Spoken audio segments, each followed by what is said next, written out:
사람에게 보통 살인은 가장 흉악한 범죄로 인식됩니다.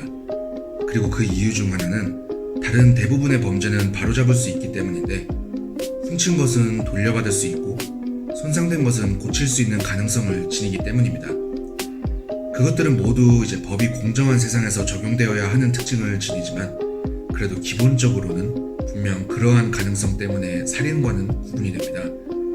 왜냐하면 살인자는 그가 후에 아무리 후회한다 해도 죽인 이를 다시 살릴 수 없기 때문입니다. 그런데 토라에 따르면 당장 우리 눈에 결과가 안 보여서 그렇지 살인보다 나쁜 죄가 있습니다.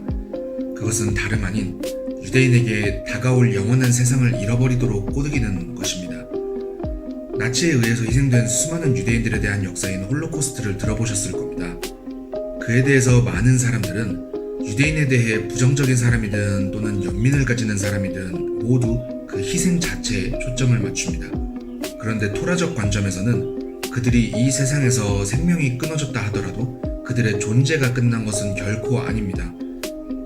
하늘도 버리셨다라고 다른 이들이 표현하는 그들의 희생으로 인해 역설적으로 이스라엘 국가가 부활할 수 있었고, 버려지고 화장된 그들의 몸은 마슈아크의 도래와 함께 이루어지게 될 부활의 때에 하심께서 그들의 몸을 직접 다시 지어 돌려주실 것입니다.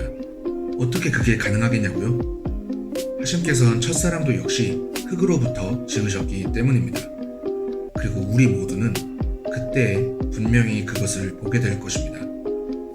어떤 살인자가 이 세상에서 다른 이의 수명을 단축시킨다고 해도 토라가 가르치는 삶의 시스템에서 그 사람은 그렇게 다가올 삶을 기대할 수 있습니다.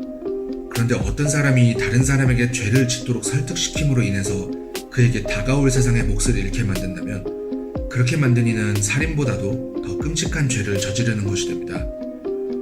그리고 그것이 육체적 피해보다 더 끔찍하다고 할 수 있는 분명한 이유는 영적인 피해는 그 손해가 영원하기 때문입니다.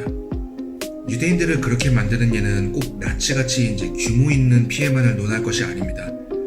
유대인이든 아니든 예를 들어 어떤 이가 유대인에게 하셴의 존재를 부인하도록 설득하거나 토라의 가르침이 아닌 다른 길을 제시하며 하셴께로 향하는 올바른 삶의 길을 망치게 하는 메시아닉과 모든 기독교 선교사들, 또는 토라에서 금지하는 결혼을 유대인에게 행하도록 꼬드기는 모든 문화적 유혹과 개개인의 설득 등은 비록 그로 인해 희생된 유대인이 이 세상에서 아무 문제 없이 잘 살고 있는 듯 보이더라도 그와 그를 유혹한 모든 이들에게 상상할 수도 없는 나쁜 상황이 기다리게 만듭니다. 바로 그들의 영이 하셴으로부터 끊어지는 것입니다. 그리고 그것이 그렇게 심각한 것이라는 이유는 그가 죽은 후 그 영도 에덴에 들어가지 못하며 부활의 때에도 일어나지 못할 것이기 때문입니다. 영적인 존재를 인정하고 인지하는 사람이라면 본인이 직접 행하는 것도 아닌 유대인에게 그러한 죄를 짓게 만드는 것이 얼마나 최악의 범죄가 되는 것인지를 올바로 인지해야 할 것입니다.